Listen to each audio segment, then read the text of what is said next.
Thanksgiving came a little bit early on Saturday, Michael, as the Noles roasted some turkey, fried some turkey as they took down the Virginia Tech Hokies inside Doak Campbell Stadium, 34-14. And this was a win that, man, frankly, I was happy to get. The program needed. I know there's a lot of people torn on where your fandom lies right Yeah, now on wins and losses. It's such a strange place to be in right now, where it's like you can't.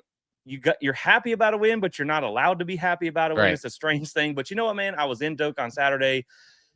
And after the last couple of years we've had, I've learned to never take a win for granted. So at the end of the day, man, I was just really happy that the Noles were able to pull one out. I know this wasn't two great teams, but man, I appreciate any kind of win that we can get when you get it. So Florida State advances to 5-5, not exactly the record that we need, but you're one win away from bowl eligibility with 2 games left to try and reach that. So man, we're going to talk about the game today. We're going to talk about some other scores from around the country that really piqued our interest in what was a pretty wild week of college football. Yep. And yeah, man, just excited to talk about this game and a win for a change. But before we get into that, how are you, my friend? And happy to be with you on another episode. Listen, I'm doing all right. I was sitting in a hotel in Texas watching the game and was just happy to get the win. I don't care how you feel about Mike Norvell. I know how I feel about him. Yeah. I know what I'd like to happen next year, but I still want my Knowles to win. And I was so happy that they were able to not just win, but to get a resounding defeat. I remember last year in a game that felt very similar against North Carolina, came into Doak Campbell Stadium, and we just said if Florida State shows up, they should win. Florida State didn't show up and they got blown out. I was very proud that they showed up, they took care of business, and they won. Yeah, no, I totally agree, man. And I got to hand it to the crowd too. Like when we went, before we went, and I was talking to some people that we were with, and I was like, I think because it's the last home game and at nighttime, I'm a little bit worried. I think you might be somewhere like 55, maybe 50,000 people at best. And no, the Yeah, fans showed up. I mean, there had to be at least 70,000. It was pretty full in there. Admittedly, the atmosphere was kind of light, right? It's yeah, kind of dead. You would get up for some third downs, you would get up for some big plays, but it wasn't really the crazy loud atmosphere, that we heard against Alabama or even against Miami or something like that. But again, kudos to Nole Nation for packing the stadium for the last home game of the season. It was senior night. And again, you got treated to a win. And, like right, I said, man, I was 1-5 in my last 6 games over the past 2 years. So one thing you're never going to hear me do is come on here and complain about a win in any right. kind of way. But I understand. And this is where we'll start the conversation because, I really don't love having this every time that we play a game, but I feel like you almost have to have this little preface with what comes with the conversation every time you have a game. Like I feel like we should just put a little advertisement, like those paid advertisements, whatever, before the show even starts. Like this, before you watch this recording, just Yes. know we still want Mike Norvell fired. Like you have to say this every time, or the second you smile and act happy about a win, here comes the pitchforks to be like, Right, but we still want him fired. right, And it's like, right. yeah, so do we. We both feel that way, right? And so, yes, we still feel that like this doesn't beating a 3-7 Virginia Tech team by 20 points at home doesn't move the needle for me, and I would assume for either one of Right. us on where that situation stands, right? We made that decision a long time ago, and we have had the evidence to do that, to feel like he's not going to be the guy long term anyway. And so it doesn't change what we feel, but it also doesn't mean that we can't be happy about our team getting a win, because it's, as you always say, two things can be true at the same time. Yep. But I also understand the conundrum that you're in now is if one of those things keeps happening, the other may not happen. And so It it's is. really the toughest situation that you've ever been in as a fan, at least for me personally, because you want a new coach, but you also want to win games. But I will say this, and I'll throw it back to you, Michael, is I think there is another different conversation that you have to have, right? I think this administration, and we're not going to spend the whole episode talking about the coaching situation because we've done that in basically every episode, and you just kind of have to say this ahead of Right. time, right? But I do think there is that side conversation where I think they are trying to give him enough kind of rope to pull himself back Oh, yeah. onto the job for next year, right? And so I think if he does win 7 games and makes a bowl, I honestly think if it's 6-6 and he makes a bowl, I think they're going to bring him back. And so the hard part for where I'm at is, like I said, I fired him in the third quarter of the Miami game. I was one of the first ones to the party. Uh, but at the same time, man, like, let's just say we all want Mike Norvell fired, but the administration behind the scenes says, man, we're not going to fire him because we don't want to, or we're not going to fire him if he gets 6-6 and makes a bowl. Well, if he's going to come back, let's just say firing is off the table, right? He's going to come back. The best thing for the program is for the man to go 7-5, not 5-7, because then you have a chance to help salvage the roster, to go get some other players in the portal, and then go win some games next year, right? And Right. so that's ultimately, like we've always said, I only want what's best for the program. I don't care whose name is on the door that says head coach, as long as they win games. But yes, we do feel like there should still be a change, but also wins are good for the program. And so those two things can be true at one time. I don't think beating a 3-7 Virginia Tech team negates 5.5 years, now almost 6 years of data that we have. I don't think beating a 5-5 NC State team would either do the same way, or even what is Florida now, 3-7 as well. And Mhm. so I don't think either one of these are going to move the needle. But I'm not going to complain if they win these next three or these next two games added on to this Virginia Tech game, because it's good for the program if he does stay. And I like to win football games. So Yeah. that's all I really ever want. So, Michael, I'll throw it back to you for some thoughts on that. But, man, it's tiring to have this conversation, but I feel like you almost have to have it every time of like, yes, we are going to be happy about wins, but we also still want the change that we feel like the program needs. Yeah, listen, I get it. I get it. You're in this weird, like you said, juxtaposition of you want to win, but you also want to see a new coach next year. But the more Yeah. you keep winning, the more likely is you won't see a new coach next Yeah. year.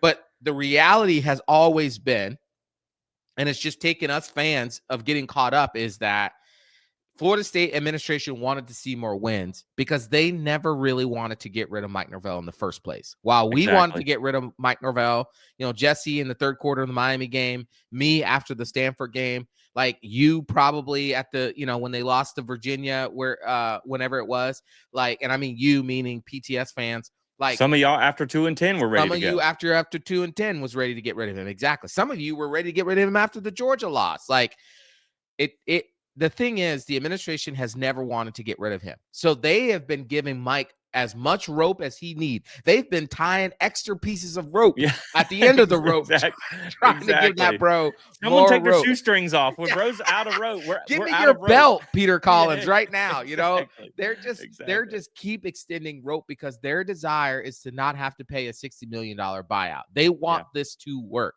And surprising enough, here we are in this almost doomsday scenario of there's 2 road games left, right? There's 2 road games left. If Mike wins out, it's for darn sure he's coming back next year. If he Yeah. gets 6-6 and gets to a bowl game, it's for darn sure he's coming back next year. The only way I see this not happening, Mike not coming back, is if he loses, and not just loses close, because I could still see a 5-7 where they lose both games really close and he comes back. It has to look really bad for the administration to want to pull this trigger. Yeah, and if you're on the side of firing, you're in luck because they're 2 road games, and we haven't won one of those in 2 years. But again, man, I think you're right, because I'm not going to sit up here like some other people I've seen online or whatever and pretend like I know what's going to Right. happen at the end of the season, because Right. I think some people are putting a lot of things out where like, oh, they're going to clean house at the end of the season. Buddy, We don't nobody know. knows that right now. Exactly. Nobody knows that.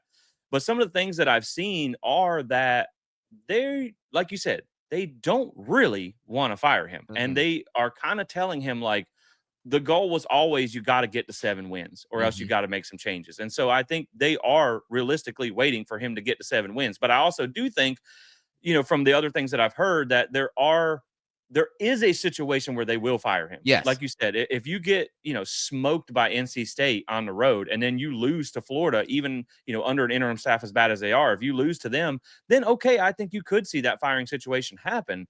But you're also right. I think if they win one of the next 2 or 2 of the next 2 and make a bowl, I think he's going to be back. And the hard part is, we were having this conversation. Again, I don't want to spend the whole episode on this, but we were having the kind of funny conversation earlier of like, okay, well, it's not good enough, but we also our over under win total for the season was 7.5. So you That's right. basically met expectations.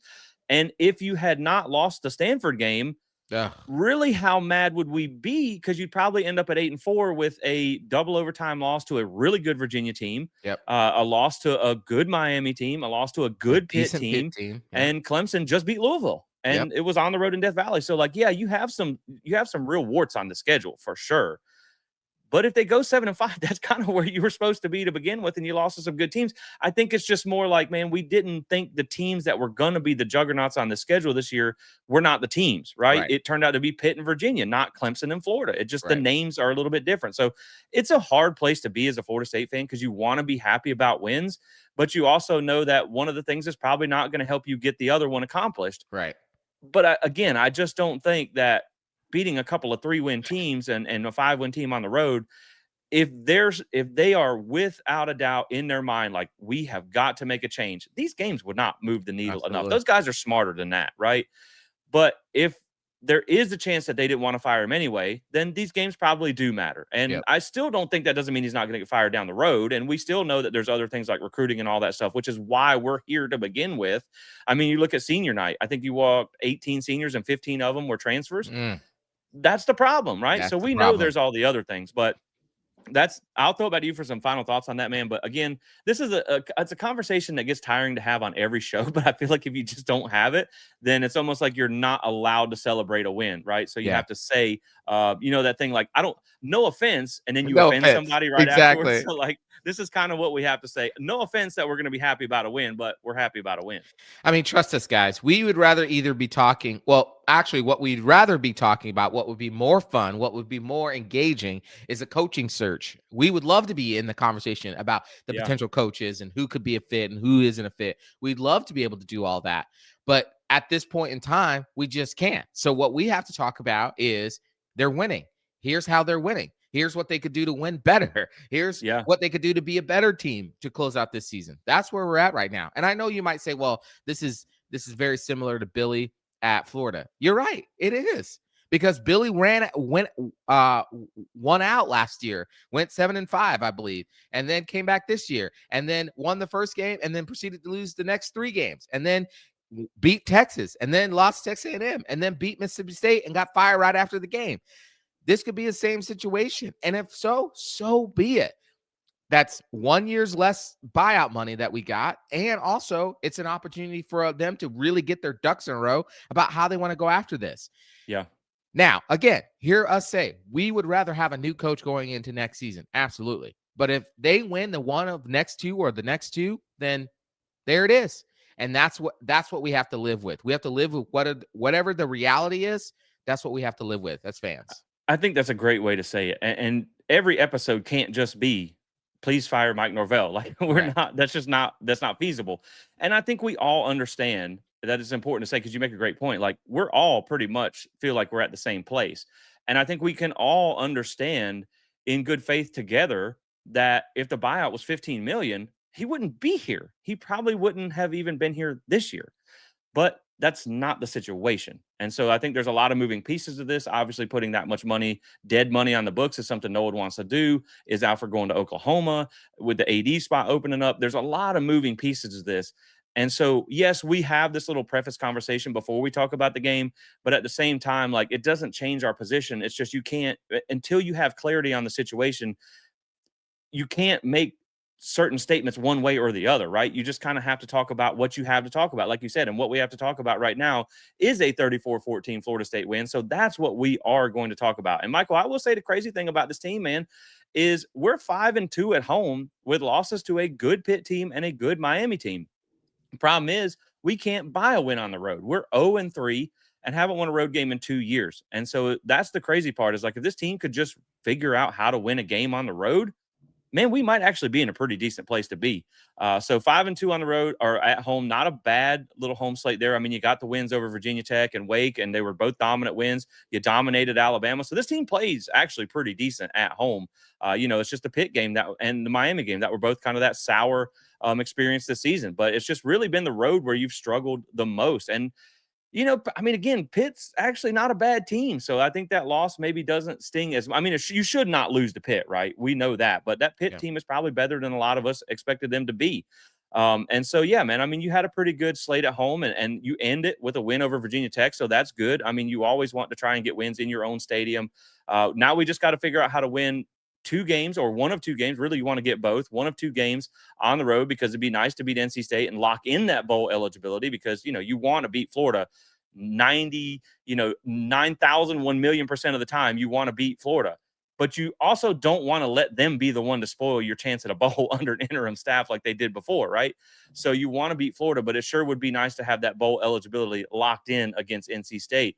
But, man, we're going to talk about this Virginia Tech game here, and Florida State gets the win over a bad team. And I'll tell you what, man, at the end of the day, it was a fun weekend overall.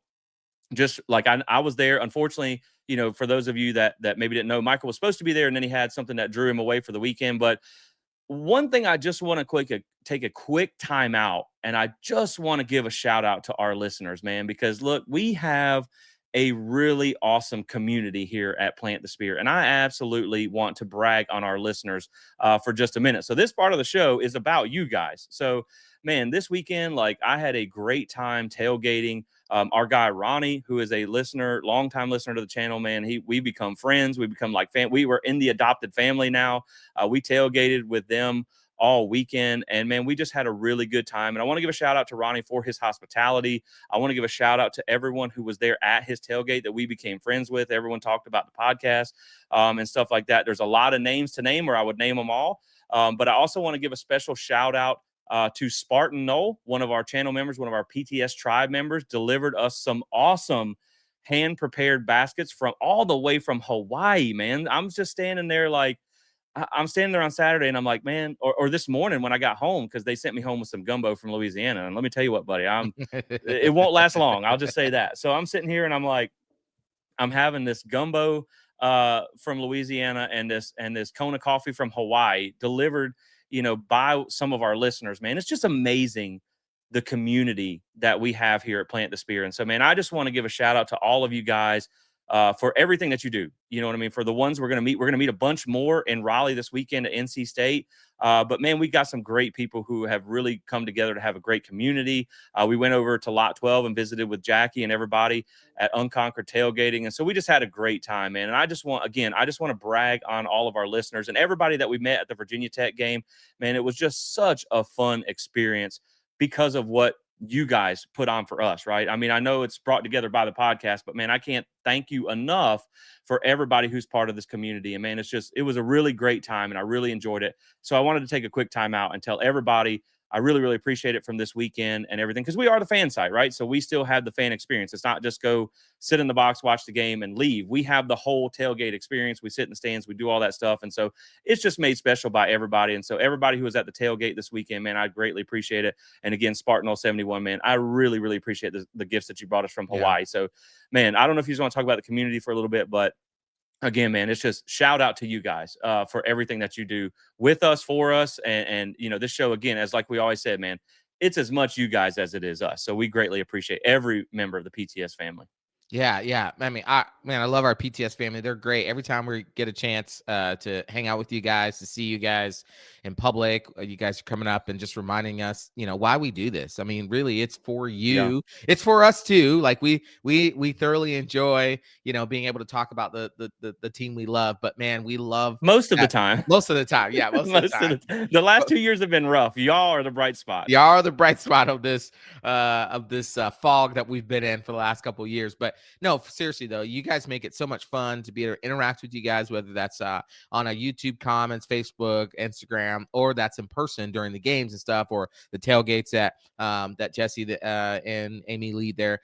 It's incredible. And so we're so appreciative of you guys. Thank you so much. Thank you, for the gift from Hawaii. I'm excited to dig into some of the cookies I've seen that Jesse has shown me and stuff like that. That's just really just grateful for you guys. And we just want you to know again that whenever you guys, give your time, your energy, even your resources, your financial contributions to the show, that all goes back to make this better. Like we take nothing. We take no paychecks from it. We take nothing. We get zilch. We do this because we love Florida State and we love you guys. And so it's great. We just love our PTS family.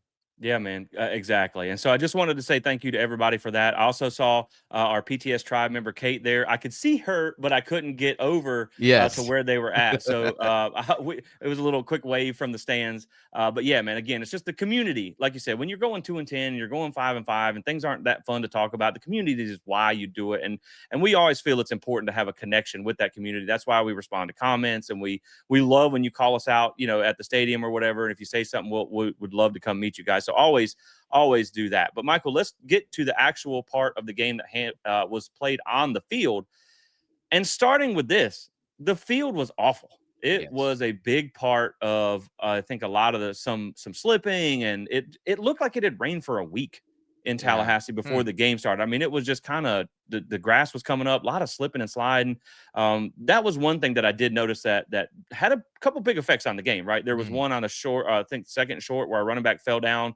The first interception, the receiver fell down because of the field condition. So that was a little bit weird. I don't know if maybe we need to revisit that lay and play turf. I guess it probably has a lot to do with them being a mixed use facility now. They want to Yeah. be able to pick it up and put it back down. Yeah. Um, but yeah, man, when you talk about the game and you look at the first half, I know it got off to a slow start. A lot of people, didn't kind of love the first half, and I didn't either, but you only had 3 possessions in the first half. Right. And I think when you look at the game, before we get into the first half, when you look at the game as a whole, man, really, I think it came down mostly to you just played a cleaner game, right? Zero Right. turnovers, only one penalty for 5 yards. Like, finally, I said it. That was one of my keys every single week. We finally did it versus 2 turnovers and 8 penalties for 59 yards. That played a big part in it. And again, we got to say, I know this is not a good Virginia Tech team, but we talked about it in a preview, man. That's a team that has been in just about every game, even down to like Georgia Tech, I think was a 15-point spread. So you were Yep. right there. They played Louisville by 12, lost by 12 the week before or 2 weeks before you. So it's not a good team, but they haven't just been getting their doors blown off every Right. single week either. Like, it doesn't look like they quit. You allowed only the second lowest point total by Virginia Tech on the season. Only South Carolina held them to more early on, and you kind of have to divide Virginia Tech season before the firing and after. But only 2 teams have held them under 20 points, and now this is a third team. So you Yep. actually didn't do terrible.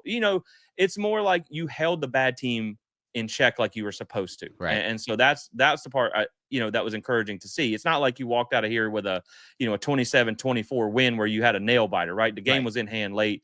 You also scored the second most points against Virginia Tech of the season, with Georgia Tech scoring, or I mean, since the firing. Let me Yep. rephrase that. Georgia Tech scored 35, Cal scored 34 in double overtime. So again, since state, because there was quit beforehand. That's the Yeah. reason I say that. For those of you that didn't watch the Virginia Tech preview, I talked to some Virginia Tech guys. They said after that debacle against Vanderbilt and then Old Dominion, that team had quit. And Yep. actually, when they fired Pry, they lost some opt outs, but they actually started playing a little bit better. They started playing hard. So again, I think it comes down to, man, no one's saying that you went out and you beat a really good Virginia Tech team. Nobody's saying that. But you beat a bad Virginia Tech team like you were supposed to. You won the Yep. yardage battle. You Yep. you played a cleaner game and you beat them by 20 points. You covered the spread and then some. And so Yep. that's what you really wanted to see. And again, I know there was a slow start in the first half, but you only had 3 drives. But man, again, 13 plays, 79 yards. You moved the ball, then you missed a field goal from 34 yards, which is like, this is becoming a problem with this whole Yeah. missed field goal thing. We got to clean that up. But he made one later down the stretch too, or a couple of them there. And so then the next drive, 16 plays, 56 yards, you get a field goal. Should have been a touchdown. I will give him that. But you actually were down a couple of offensive linemen in that drive. Micah Pettis went out, then Richie Leonard went out. I think Micah did come back later in that drive, which does worry me about some of the O-line concerns. That's something, maybe in the future that does scare me, knowing all those guys are leaving. You also dropped a touchdown on that drive. You bobbled a touchdown catch on that drive, which was basically the same situation that you saw against UVA with Deuce, where it was just, an inch or two out of bounds because you just couldn't secure the catch on time. And then you had to settle for a field goal. So you do at least get the points there. Then you have a 5-play, 75 yards for a touchdown before the half. And finally, we talk about the middle 8, Michael. You score, you get the ball back, and you score Score again. So again. that Yep. was finally, we finally saw them handle that. So again, man, we'll talk about the first half real quick, where I'll throw it back to you, but you only had 3 drives and you did score on 2 of them. One should have been a touchdown, yes, and one should have been a made field goal. So it's like you did 90% of the work that you needed to do. You just kind of fell short in the red zone twice, which is obviously something that you got to clean up. Right. But, again, when you only get 3 drives, there's only so much you can do in that. And you had 22 combined passing attempts to 43 rushing attempts. So it was almost like watching a couple triple option teams Right. out there playing, because neither one of these teams has a really great passing offense. I did not love that you gave up 157 rushing yards in the Yeah. first half. I mean, Oof. you were getting run through, which was not great. I mean, you gave up 237 or 238 on the night, 5.8 yards per carry. That was pretty terrible, but you did hold the passing in check. But we'll talk about some overall thoughts on that in a minute. But man, that first half, again, it was really slow. But when you look at, both teams had 3 drives, and one of theirs ended in an interception. They missed a field goal as well. They had 4 drives, excuse me. They scored a touchdown, and then they ran out of time to end the half. So had you have been able to clean up the red zone stuff, man, I mean, you're looking at least probably what a add 17 points in the first half would have been Yeah. about where you should have been at. But Yep. I mean, again, you move the ball, you just got to learn how to capitalize on things. But the kicker situation needs to get a little bit cleaned up. But you know, it was a slow first half, but then you woke up in the second half, but you only had 3 drives, which is Right. crazy, man. When you got 2 running teams with these new clock rules, you just don't get a lot of opportunities No, sometimes. no, no, you don't. You really don't. Now, Jesse, remind me, what is considered an explosive play according to is it 20 yards or more? Is that what it is, if I Yeah, remember so correctly? there's 2 ways to measure it, right? I say explosive plays of 20 or more. There are some places that measure explosive plays based on EPA metrics. So it really kind of just depends on your where you're looking. Okay. So you would define it as 20 yards or more. Yeah, that would be where I define it. Okay. Okay. So based on that, Florida State only gave up 3 explosive plays: a 40-yard pass in the first quarter, or run, I'm sorry, to Hawkins, a 36-yard pass by Drones, and a 31-yard pass, I think, in the fourth quarter by Jones as well. Think about that. Now, if you compare that to what Florida State did, Florida State had one, two, two explosive plays. You could say 3 technically. Chroma had an 80-yard run. It was almost basically that. So like I love that we limited the explosive plays. It is so interesting because I was watching the Rams Seahawks game, 2 best teams in the NFC, besides the stupid Eagles. Okay. So, but the Rams and the Seahawks are in the same division. They were both 7-2. And the Rams had this defensive game plan where, the Seahawks, what they like to do is they like to run, and then beat you over the top.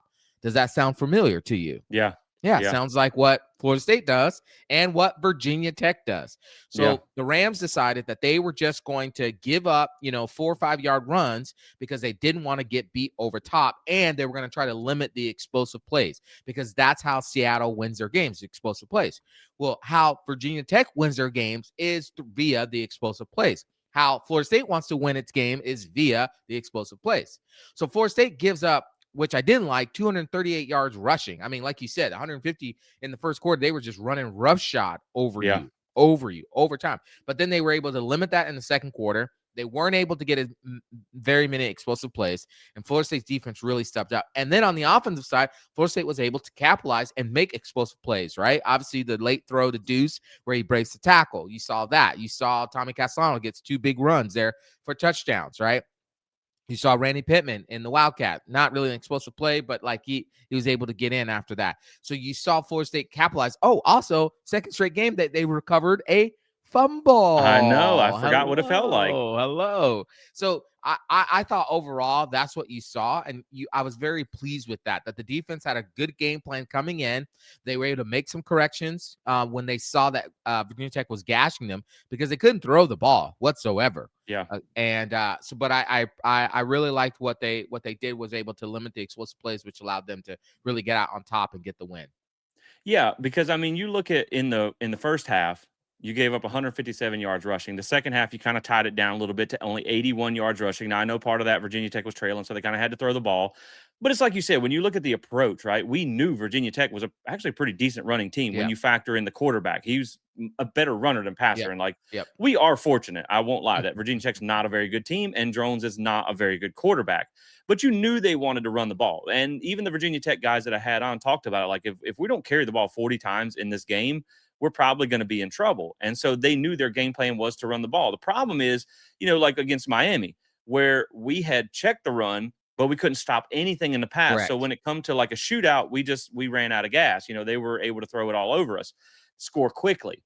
And I think a lot of what it was with them is like, okay, well, we're not going to give up the pass. We might give up a little bit of the run. Now, you still shouldn't give up 238 yards and 5.8 yards per carry. That's still terrible. But at the same time, you weren't scared of that Virginia Tech offense. So you're like, look, man, if we make them grind it out down the field to try and score, they're just not going to be able to keep up with us, Right. right?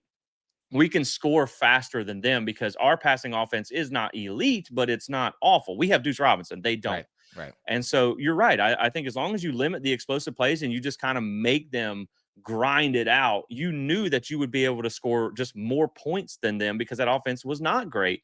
And then you look at the second half, you come out 13 plays, 63 yards, touchdown, 9 plays, 67 yards, touchdown, 7 plays, 61 yards, touchdown, 5 plays, 17 yards, field goal, 6 plays, 42 yards, victory formation.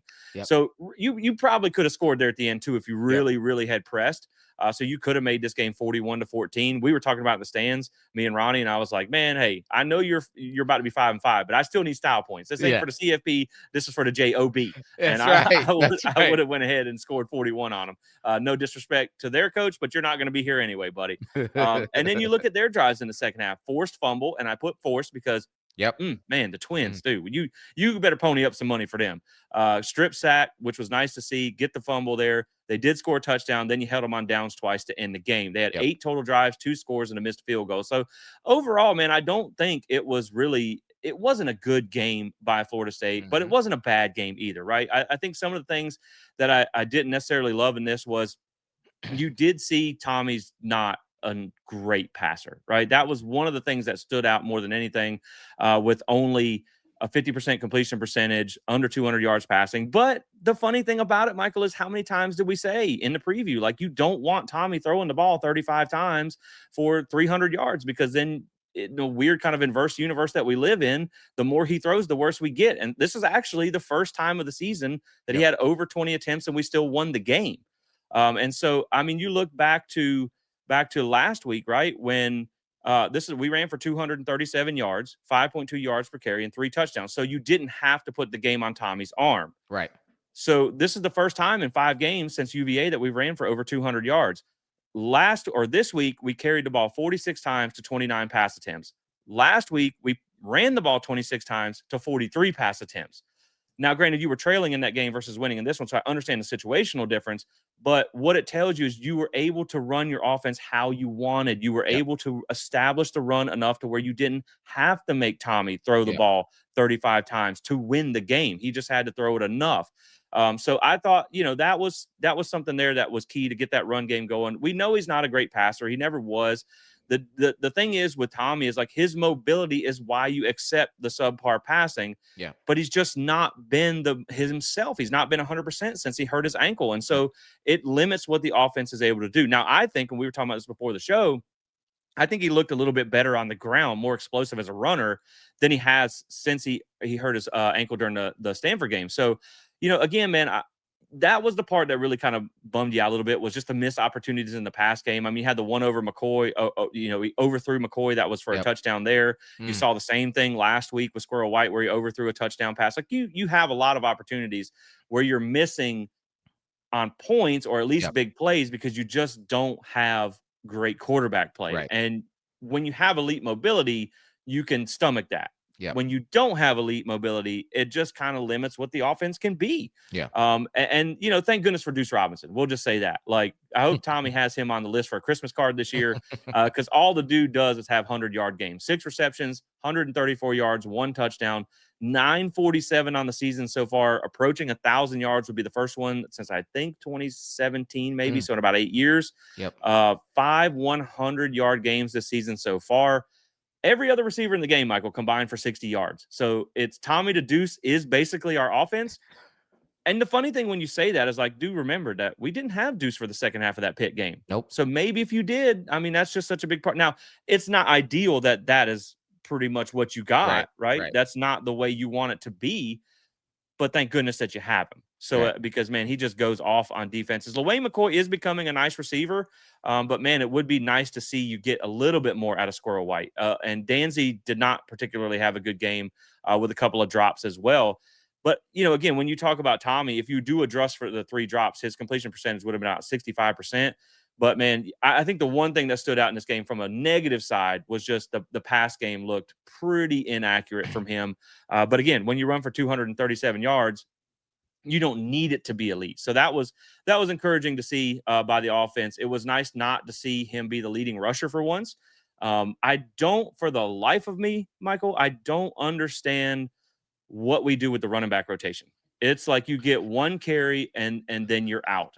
It's just so weird, man. But I'm gonna throw it back to you for some thoughts on the offense as a whole, and then we'll talk about the defense. But you know, the one thing I just want to circle back to Tommy real quick is, I just think it's where thank goodness for Deuce, because you remember when JT was like, oh well, Keon and Johnny make Jordan who he is, right? And then you had the Pitt game in that 23 season where he didn't have either one of his receivers and he just went out and had his best passing game Yep. of his career. Right. And I think it's just different with Tommy, right? Tommy kind of JT, those guys were kind of what they were because of JT. Tommy is kind of what he is because of Deuce, right? If he didn't have Deuce, I don't even know if he'd still be the starting quarterback, right? You might be looking for other options at this point. But man, again, there's some things on the offense that I thought were okay. You ran the ball again. You ran it for pretty good. I think the offensive line didn't have a bad game. I think you only gave up something like 6 pressures and no sacks. So that was nice to see. But yeah, man, I would like to see us kind of ride the hot hand at running back a little bit. They told us they were only going to use 2 to 3 running backs in the preseason, and now it's like 2 to 300. It seems like everybody gets a turn. But overall, man, again, you put up 34 points, man, and that's including missing some layups with the 3-point field goal that you missed early. But I don't think it was a terrible game by the offense. But again, I think Virginia Tech was something like 102nd in scoring defense. So not it's a game you should have done good on offense. But, again, you did what you were supposed to do against a bad team. And so I can't really complain about that. Yeah, win's a win, right? And so the offense showed up and they scored. They scored more points than the defense could keep them to, and than the other offense did. Yeah, I mean, I'm really confused about the running backs, but we've been confused all season long. I mean, Sam Singleton got the bulk of the carries, got 14. Chroma got 11, and then you had Salchuk with 3. Like, I mean, Salchuk started out as the primary back. You went out and paid a lot of money for him, and now he's kind of shrunk to be secondary. Sam Singleton, this guy you've had on your team since I think when Mike first got here, I believe. Yeah. And now he's starting to take center stage, and he's stepping it up. Obviously, you paid a lot for Usman Chroma, and he kind of disappeared in the middle of the season, and now he's back again. And so it's Yeah. just I think they still just don't know what they have. I mean, you saw Cam Davis show up, after being injured all season. You saw him in the game. Keziah Holmes got 1 carry for 8 yards. Like Jalen Lucas, the gadget that you Yeah. can never understand why they don't ever put him in a prime position to be Mr. Everything. He Yeah. got 2 carries for 10 yards as well. He also had a receiving, 2 catches for 13 yards. Just none of the way they use personnel really makes sense to us right now. And so the offense did what it needed to do. It scored points. It scored more than the other team did. And you know what? A win's a win, and we'll just take it. Yeah, I agree. Like to me, I think you should probably just have Chroma and maybe Singleton as your 1-2 punch, right? At this point, knowing where you're at. I think a Yeah. lot of it's just trying to keep the room happy with guys. You got like what is Roydell doing? Yeah. No offense to Roydell, but like we just No offense to maybe Roydell. You're yeah, wasting money. offense to there's no offense from him, so no offense to Yes. him, but like I don't think we need to do that anymore. But yeah, man. And then again, when you talk about the defense, when you flip over to that side of the ball, Jerry Wilson had a good game, which was nice to Yeah. see. Man, had a pick, had a couple of had a big hit there. He's good at The blowing up announcer them. called him Jeremiah accidentally. Did he? Well, you better Yeah. get it. We saw flashes of Jeremiah again. That's the problem. Maybe he was Jeremiah came out for this game instead of Jerry. But had a pick, had a big hit, blew up a play on the sideline there. So yeah, I mean, it was nice to see him have a good game. Mandro Desir obviously had the strip sack. Man, I think when you talk about this defense again, that offense is not good, and so Yeah.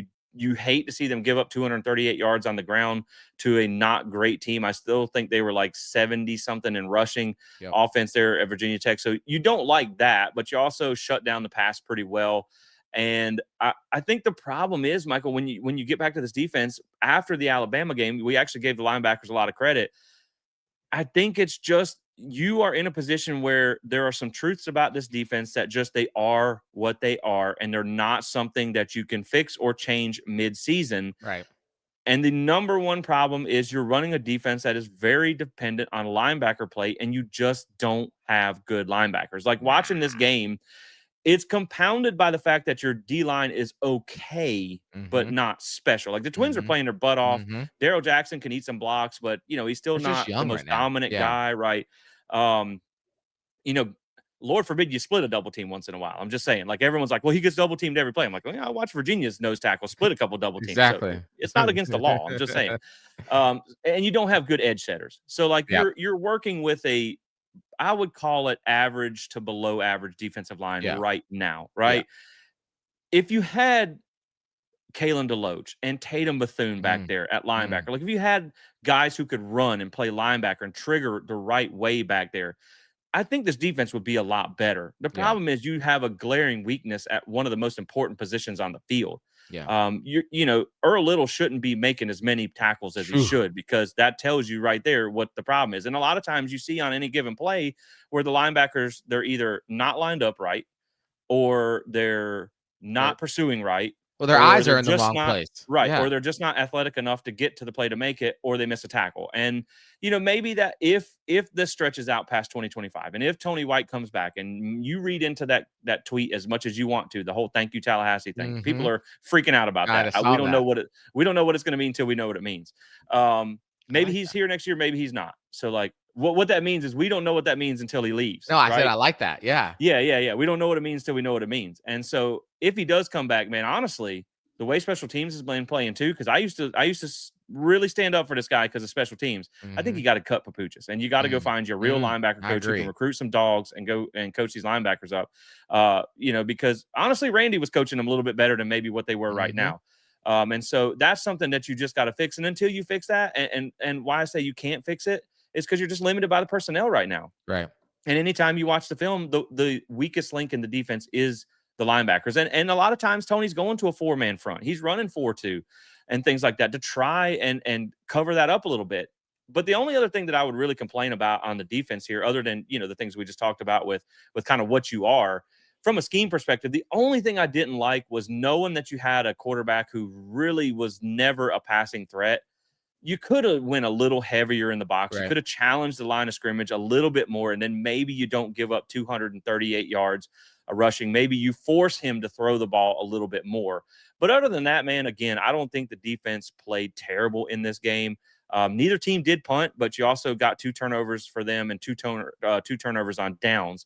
So you stopped half their drives with stops anyway. So yeah, man, I don't think it was a terrible day by the defense, with the mindset of you got to just know what this defense is and the Yeah. pieces that we're working with this year. Yeah. Well, I mean, it's very much the definition of a bend but don't break as much as possible defense. It really Yeah. is. If you think about it, it's really a bend but don't break. They will give up yards in between, as you and I have said off air many times, that total yards, total defensive yards really matter very little It in the doesn't win grand. games, points It do. doesn't, yeah, points do. So it's scoring defense that you're looking at. And so, over the last couple games, Florida State's only given up 7 to Wake Forest, 24 to Clemson, and 14 to Virginia Tech. So scoring defensive wise, they're on par with their average. I think they give up Yeah. about 20 points a game on average. So they're on par with that. Now, but in between that, the in between the 20s is always just a yuck fest, honestly. I mean, Yeah. just Yeah. wide open players running. They can't cover mesh routes to save their life. The offensive line of other teams are at least 3 or 4 yards down the field before the running back ever gets to the line of scrimmage. So they've already given up, 3 to 4 yards per carry on rushing attacks. I've complained all season long about how the ridiculous is that we give up so much cushion on Yep. the corners. But then I watched the Rams play this weekend again, and I was like, they do the same thing. They Interesting. also have Jared Verse and Braden Fisk up Exactly. front too, so Exactly. they can afford to play off, because by the time the DB, or by the time receivers get to the DBs, those guys are in their face. Correct. That's very true. And so it's frustrating. I was more excited about this hire than I definitely was. I did not like the Gus Malzahn hire. I was more excited about this hire. Honestly, I don't like either hire. to Yeah, come I to know, right? come I to frame know. of it. I just do not like this defense. I just don't Yeah. think it's aggressive enough. I don't think it's there's the physicality feels very weak of this defense, but hey, at the end of the day, they got it done. They held Virginia Tech to 14 points. They were able to get 2 turnovers in the game, and they made life difficult for Kyron Jones for the game. And that's what you needed to do. That's what one of our keys was, and they did it.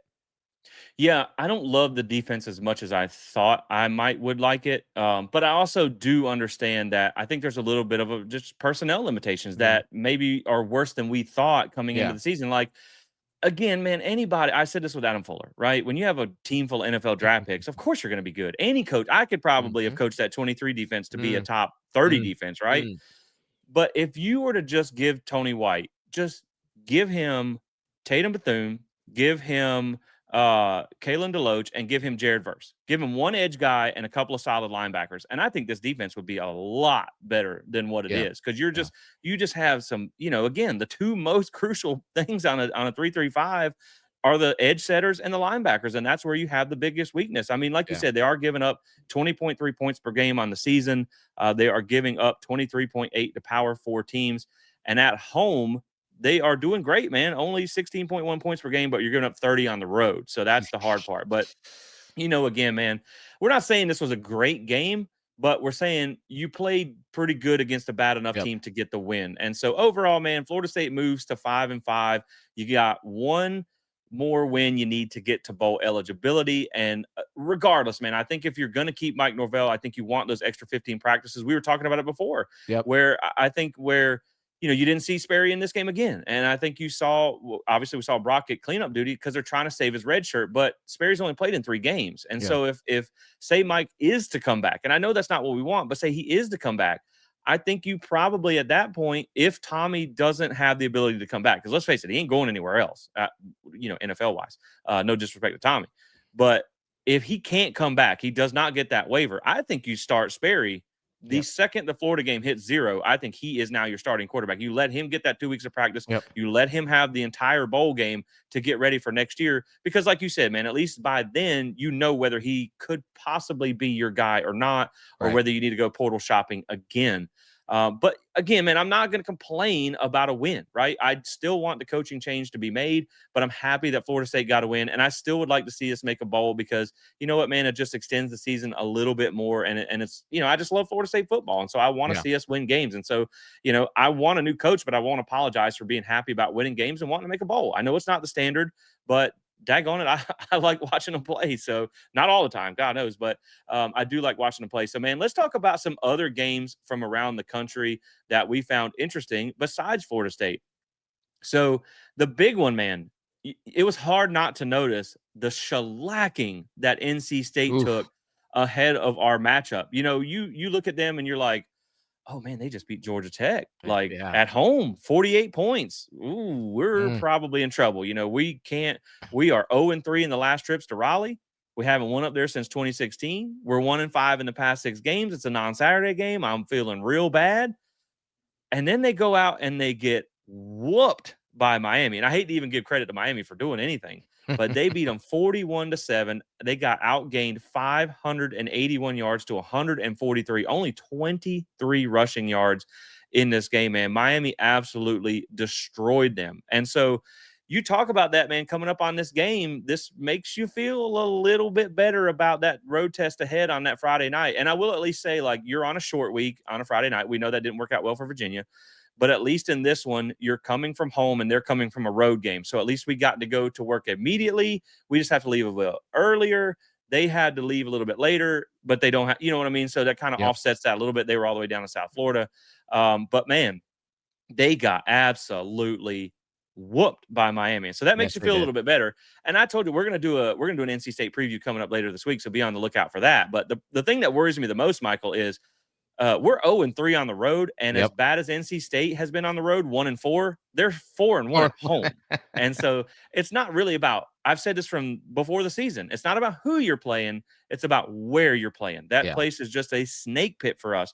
Now, 2 of their 4 wins are against Eastern Carolina and Campbell, but they also beat Virginia and Georgia Tech at home. that's So, right. man, give me some thoughts on that whooping that they took because, again, man, when they beat Georgia Tech at home, you're like, okay, this is going to be a long shot. But then Yep. I know it was on the road, but 41-7 outgained by over, 581 to 143. That game was, woo, that was a whooping. I mean, it wasn't even a game. Like No. it wasn't even a game. The game was pretty much, over immediately. As soon as Miami, as soon as Miami took the field, it was pretty much going, it was pretty much over. I mean, it didn't even NC State probably lost the coin toss too. I don't even. it probably did. I mean, it was 24 nothing going into halftime. It was 10 nothing after the first quarter. I mean, it was, they not forget about forget about the coin toss. Shoot, NC State probably hit every red light on the way to the stadium. Like, Had I a mean, flat they were tire on the bus. Like, everything. It was a beatdown, and I get it. I get it. PTS fans, it's so easy to look at this score and think, oh, okay, maybe Florida State. It's so juicy. But let me just tell you, I'm just putting up the not so fast, my friend. yeah, This is juicy if you're a bettor. If you're a bettor in this sport and you see that 4.5 point spread favoring Florida State right now, just calm your horses, okay? Because Florida yeah, State hadn't won in Carter Finley in like forever. Also, Florida State hadn't won a road game in like forever. And NC State, as Jesse just said, is 4-1 at home. They play better at home, just like Florida State has played better at home, 5-2 on yep, the season at home. So listen, just calm down. We're not yeah, saying anything. yeah. Just saying. Which how wild is it that we're That's a four and a crazy. half point favorite? That's just That wild. is when we haven't run a road game in 2 years, and we're a 4.5 point favorite in a place we haven't won since 2016. I think Vegas gave this That's game to crazy. their junior intern to pick the spread. Right? They're like, man, we don't even want to deal with it. Just give it to the computer or Yeah, whatever. Just yeah. whoever, give it to the intern. You're right. But I mean, it does make you feel a little bit better. But again, like we said, they've been much better at home, man. And so that's what you got to worry about. And of course, we're going to break all that down, like we said, coming up later this week. And while we're talking about NC State, before we move on to a couple of the other scores, Michael, if you are a Florida State fan and you are going to be in Raleigh for that game, you do not want to miss this tailgate we have coming up. We are going to partner with our friends at Unconquered Tailgating, and I cannot wait. It is going to be a big time tailgate. We are going to have a absolute blast in Raleigh. We are like one row outside of the stadium, so we are right up front. You could throw a baseball or probably a beach ball and hit the stadium or whatever. You could spit on it from there if you wanted to. But yeah, man, it's going to be awesome. And so make sure you follow us on social media. We will be posting about that throughout the week. It is going to be in the Stadium West lot of Carter Mm, Finley, Stadium West lot. So make sure you check that out. It's going to be row one. You will not be able to miss us. It will probably be the largest gathering of FSU fans in the area because the Unconquered Tailgating and ourselves, we do it big. And so we're going to do it really big for this game. So regardless, man, the game's going to, I don't know how the game's going to turn out, but I know the tailgate's going to be fun, if yeah, nothing else. And I know yeah, we've already had a lot of people committed to showing up for that. So again, make sure you guys check that out. It is free of charge. We do not charge for anything. We're going to have all kinds of supplies, tailgating supplies, wink, wink, if you know what I mean, over there. So we'll be having a really good time. So, Michael, some other games to talk about here. Clemson and Louisville. What an upset that was. Clemson goes on the road, beats Louisville on Friday night, 20-19. Dabo crawling back in to things, going to reach bowl eligibility because they have a cupcake. Somebody this week that's an easy one for them, Furman or something like that. So Furman. Yep. they'll get to bowl eligibility and just making an absolute mess of the ACC picture. You got Notre Dame takes down Pitt 37-15. Georgia Tech sneaks by a terrible Boston College team 36-34.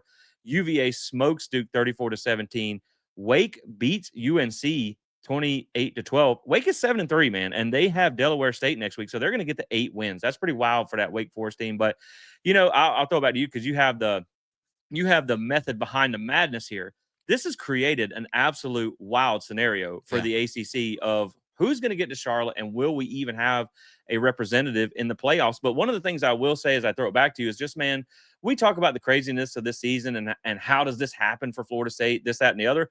We are not alone. Yep. right? There are a lot of teams out there that are losing crazy games, crazy scores, weird, just weird. There's so much weird in college football this year. And I think a lot of that is NIL on the portal and just kind of how things have been, the butter has been spread more evenly across the toast, as I like to say. So, yeah, man, explain this crazy scenario about this ACC championship situation. And it's funny because I learned something on Friday night when this happened. I was like, okay, well, whoever wins will still get in, and they have changed it. It is the 5 highest conference champions. You do not automatically get that AQ bid, no matter Yep. if you win your conference or not. So that did change, and it was funny because when I was talking to my brother about it, I was like, well, this ain't the SEC because he's a Georgia fan, and I'm like, buddy, I don't care if nobody makes it. If their name Exactly. isn't Florida State, I don't I care if don't care. anyone makes it in the CFP. Matter of Don't care. fact, if it was either Miami or nobody, I hope it's nobody. Nobody. Exactly. So we don't do it like that around here. I agree. Uh, so yeah, if we're gonna be bad, let everybody else be bad. I ain't got no allegiance to this dog poop conference like we Yeah. talk about. So You'll never give hear us the me situation. Yeah, you'll never hear me say, go ACC. Never, ever Yeah, in my exactly. lifetime. Yeah, well, let me go back to that Clemson thing because this sets this up for this.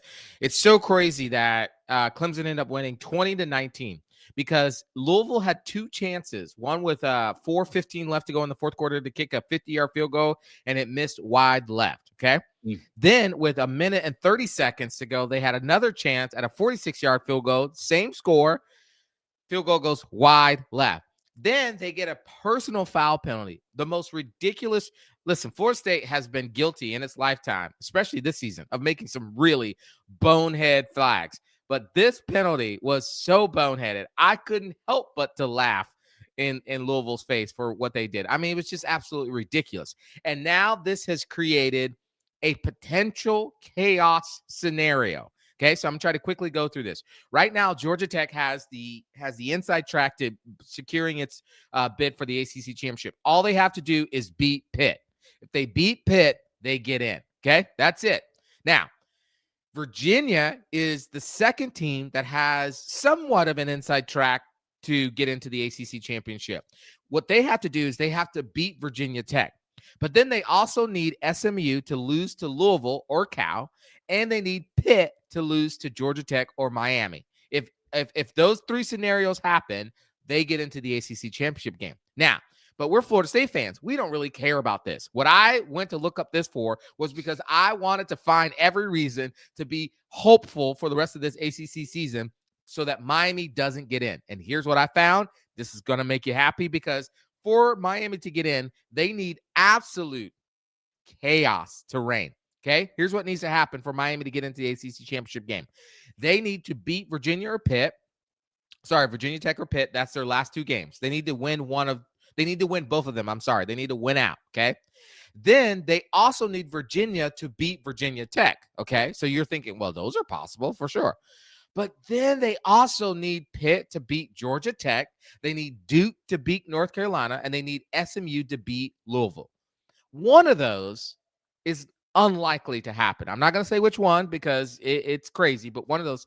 And then they also need Cal to beat SMU. Seems not likely. And they need Wake Forest to beat Duke. That's kind of a 50-50 toss up. So in order for all that to happen, they need that to win. Now, in that scenario, Virginia and Miami would go to Charlotte on a 4-way tie with advantages over Virginia Tech, Pitt, and SMU. Okay. Which is crazy, just crazy. Now, in order for Pitt to reach the ACC championship game, they need to beat both Georgia Tech and Miami. They need SMU to lose to Louisville or Cal, and they need Virginia to beat Virginia Tech. Now, SMU needs just the A world to end, miracle. basically. Yeah, They a need to beat miracle. Louisville and Cal. They need Virginia Tech to beat Virginia. They need Pitt to beat Georgia Tech, and they need Miami to beat Pitt. And that's how SMU gets into it'd be SMU and Pitt that would go to Charlotte over all the rest of those teams. So relax, sit back. Come It on, might Georgia be, Tech. yeah, Come on, come on. Virginia. Yeah, exactly. Because at the end of the day, if we're not going to be in it, I don't care who's in it as long as it's not Miami. Because like Thank you you. said, all that matters out of all that is we need Miami not to We make need it because Miami not to get I'm in. trying to keep the 0-22 joke streak alive. Exactly. So we'll Exactly. see, man. But I think that, and the last thought on that, man, is I feel like that's one of the biggest frustrations with this season, right? Is the ACC has a lot of, one-loss teams at the top, but it really does feel like a season where anybody could sneak up and win it. And the Yep. fact that we're down here fighting at 15th at 2-5 in the conference is what really kind of makes you so mad as a Florida State fan. But again, who would have thought Virginia is going to end up as probably a 10-win team? Who would have thought that Georgia Tech was going 9-1? Even though we thought they'd be good, man, I didn't think they'd be that good. Right. So that part does bother you a little bit. Just that it's like, man, we should be in that. Well, what's got to happen for us to get to Charlotte? Yep. Like, right now, the only thing that's going to get us to Charlotte is all the other teams exit the conference prior to the conference championship, and it's like us and Boston College left at the bottom, just Oh having the gosh. Tommy Castellanos Bowl. Exactly. That's pretty much it. A couple of other interesting scores from the weekend, man. How about Texas A&M and that comeback from, I think it was 30-3 against South Carolina? What a wild game that was. Oklahoma knocks off Alabama. That was an Yeah. interesting one there. The Bama win was fun, but I don't think like our resume died a long time ago, so it doesn't really matter there too much. The game I also found very interesting in this is the Florida score against Ole Miss because it's funny. I was at the Florida Georgia game and I watched it and I was like, man, this Florida team they're playing hard still. Like that game in the Swamp is going to be harder Yeah. than people think. And then they could lose 38-10 to Kentucky, a team that they do beat a lot, and they benched Lagway in that game. And I was like, Yeah. okay, well, I think they have officially waved the white flag. I think we got a pretty good opportunity to win that game. And then they go on the road and they barely lose to Ole Miss 34-24 under interim staff with Lane Kiffin, as the head coach over there at Ole Miss, the guy you're trying to get. And so now I'm back on the train like, well, maybe it's going to be a little bit harder than I thought it was going to be. Originally, we're back to the original plan. Like I'm so confused. They are just as inconsistent as we are, apparently. But then they got Tennessee coming up, so we'll see how they do on Saturday against Tennessee. But we were talking about it. It's kind of wild that I think Tennessee was only like a field goal favorite or 2.5-point favorite or something like that Yeah. on the road. It is in the Swamp, but you're talking about 7-3 and ranked versus 3-7. Right. That tells you that, hey, that game at the end of the year, it might be the Who Cares Bowl on the Cartoon Network at 10 a.m., but you're going to have the best 7-loss team, 8-loss team in the country, and maybe the best 5-loss team in the country facing off in Florida State. So I don't know if that's a title we want to claim, but we might be the best 5-loss team in the country is all I'm saying. Which, speaking of, I'll throw it to you for some thoughts on just the rest of the games around the country. That Florida game has been announced as being either a 3:30 or 4:30 kick, and it's going to be on ESPN2. So it's going to be an afternoon game, either 3:30 or 4:30. I'm glad it's not at night in the Swamp. And hopefully, they're still going to show up because it's a rivalry game. But I'm glad it's not at night in the Swamp. So that's a little bit of news there. But Michael, we'll land this plane. Give me some final thoughts about some of the scores we just talked about, man. And again, I think you really need to try and get that win this week because I think that Florida game is going to be it's very winnable for Florida State, right? But I think it's going to be a little bit tough going into the Swamp and beating that team if they really do show up and play and they Yeah. want to win. Well, yeah, here's the thing. I watched the end of that Bama-Oklahoma game. It's so funny that Bama got beat both back-to-back years on the road. They got whooped at Oklahoma, and then they got beat at home against Oklahoma. And I think if I remember correctly, Kalen DeBoer's record in that black hoodie is like something crazy. And I think he's Oklahoma, undefeated in it or yeah, something well, like not that. Yeah. anymore. Yeah. And you know what else is crazy? I saw a stat the other day. Alabama has never beaten Oklahoma in the regular season. Oh, that's right. That's right. Yeah. I just looked this up because my good friend Rusty George, shout out to Rusty George. He is a big Oklahoma Sooner fan, and Oklahoma and Alabama have played 6-7 times now, and Alabama is 2-5 against them all time. Crazy. Yeah. Crazy. And Oklahoma has won the last whatever. Oklahoma until we beat them in the Cheez-It Bowl, we couldn't beat them for the longest time. Yeah. Hey, Venable saving his job out there. Look at him. Gosh. Yeah. So I thought that was a good game. I got to see a little bit of the Florida Ole Miss game, and again, the issue is going to be for Florida State going into Ben Hill Griffin State in the Swamp, the dump, is just like Ole Miss allow Florida to hang around. And when you give them an opportunity to hang around, it doesn't matter how terrible they are, right? They're going to want to play for something if they got a chance to win. Yeah. They're athletes. They compete, right? If you kill their break will. their hearts, kill their will early in the game, then you'll see them quit. Just like with Kentucky. Kentucky killed their will early in the game.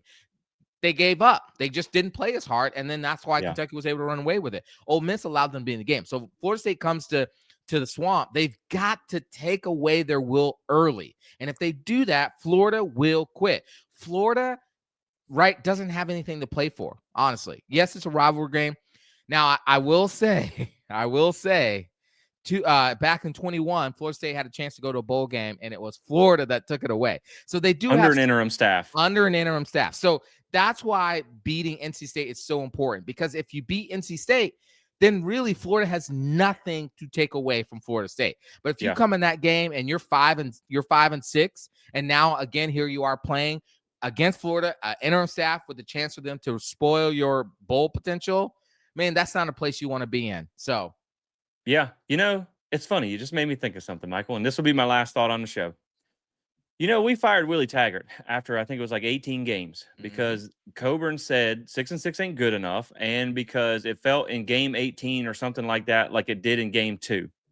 Well, if you lose to NC State, we're literally going to be in the same exact situation as we were in 2021, fighting against Florida in the Swamp under an interim staff for bowl eligibility. Seems like 2025 feels a lot like 2021. So, hey, the Standard got one coach fired. It should probably get this one should fired probably too. get someone else fired. Yep. So, but again, with that being said, guys, that's going to probably do it for today. I mean, I'm still going to be happy about us getting a win. And you bet your butt, I still want us to beat Florida at the end of the year, no matter what happens against NC State. Yeah, we still want the change. And yeah, we got to have that crazy conversation just about feels like about every time we record. But man, it was nice to get a win. It was nice to have a really fun weekend down in Tallahassee. Great weather, great friends, great people around. Just had a really good time, man. Really enjoyed the last home game of the season. We all want a better product, man. But again, it's always good to be back in Doak. It's always a fun time, fun atmosphere. And I'm looking forward to that NC State game because, again, who knows how it's going to come out, but we're going to have a fun time regardless. And so if you guys enjoy this content, if you enjoy what we're doing here at Plant the Spear, drop a like and subscribe. Help us reach other Noel fans. We really appreciate it. We're trying to push for that 3,000 subscriber mark. Would be really great, would really mean a lot to us. And again, you guys are what makes that happen. So we appreciate that. Rate and review on the podcast helps us reach other podcast only listeners. And you can give us a review on there as well. We'd really appreciate that. If you want to be a part of the PTS tribe, it's $5 a month. Doesn't cost much at all. Everything goes back into the show, back into the tailgates, back into what we do here to build a better product for you. If you'd like to take that extra step, you can hit the join button on YouTube, and you will find the links to do all of that. So we appreciate you guys. Don't forget Alumni Hall, like I forgot because I forgot the ad read. I just realized. So I'm saving it in overtime, Michael. Don't forget the title sponsor of Plant the Spear, Alumni Hall FSU. It was my first stop on Friday when I got into Tallahassee. 1415 Timberlane Road is the location. Or you can shop online at alumnihall.com. I went over there and I got some cold weather gear, buddy, because it has been in the 20s here. It is going to be a little chilly in Raleigh on Friday night. So I had to go get me some stuff. So we really, really appreciate Alumni Hall and everything they do for us and for you guys supporting them. So that's going to be it for this one, guys. Again, we'll have an NC State preview for you rolling out in the middle of the week. Remember, that game is on Friday, so we'll try and get it out as fast as possible. And then if you're going to be in Raleigh, we will see you at that game. Until then, we'll catch you on the next one. As always, go Noles. Go Noles.